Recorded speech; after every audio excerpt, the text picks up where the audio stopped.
With CoSchedule's Google Drive integration, you can easily create, edit, and share your content from Google Drive within projects. Keep track of important files by adding them as attachments to projects in CoSchedule. Don't waste time searching for documents. Organize files related to specific projects in CoSchedule so you can find them right when you need them.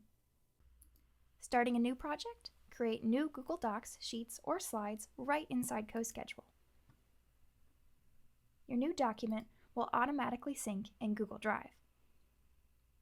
With CoSchedule's Google Drive integration, you can also draft, edit, and review documents with Inline Editing.